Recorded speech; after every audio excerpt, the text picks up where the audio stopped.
Hi, everyone, and welcome to Eagle Forum's Capitol Hill Update. My name is Tabitha Walter, and I'm the Political Director of Eagle Forum. And I'm Kirsten Hassler, our Executive Director.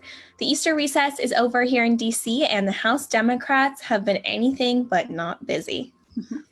While that is true, we do have some good news to begin with.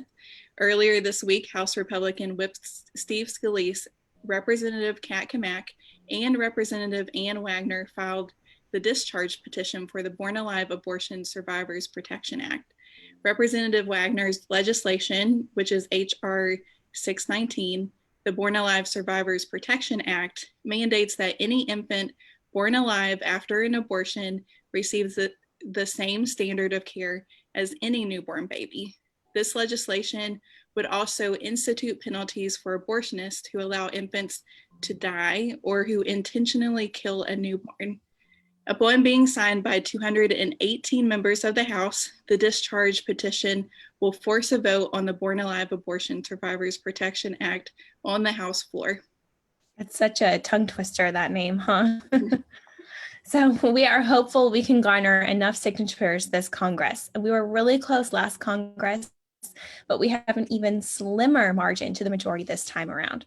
So now for the bad news. On Wednesday, April 14th, the House Committee on Oversight and Reform held a markup on H.R. 51. And this bill grants statehood to Washington, D.C. by limiting the radius of the federal district, or what will be called the capital, to 2 square miles. And it leaves the rest of D.C. to the state of Washington, D.C.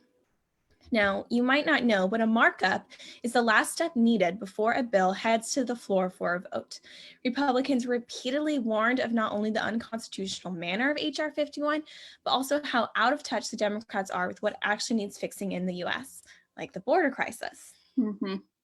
Specifically, H.R. 51 is unconstitutional because Article 1, Section 8, Clause 17 in the Constitution enables Congress to govern the District of Columbia. Our founders envisioned the location of the federal government to be an independent entity outside of another state. In doing so, the founders sought to prevent D.C. from pressures and influence by one state government rather than another. But on a more practical level, D.C. statehood is a means used by Democrats to garner another 2 Democratic senators and other voting members in Congress. With this majority, they will have the ability to pass their radical legislation with any obstacles, like the Green New Deal and the immigration bills. And in an article appearing in the Washington Post in March, Representative Jamie Raskin from Maryland stated, quote, "There's obviously a powerful democratic imperative for getting everybody equal political rights and representation. But there's a national political logic for it too, because the Senate has become the principal obstacle to social progress across a whole range of issues." End quote. In addition to the effort made to make D.C. a state, the House Natural Resources Committee also held a hearing on April 14th on Puerto Rican statehood. So if D.C. statehood does not make its way through the Senate, Democrats have Puerto Rican statehood to try again.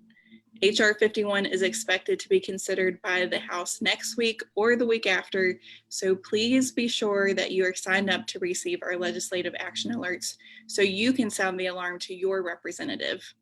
If you have any questions about today's report, please post them in the comment section below.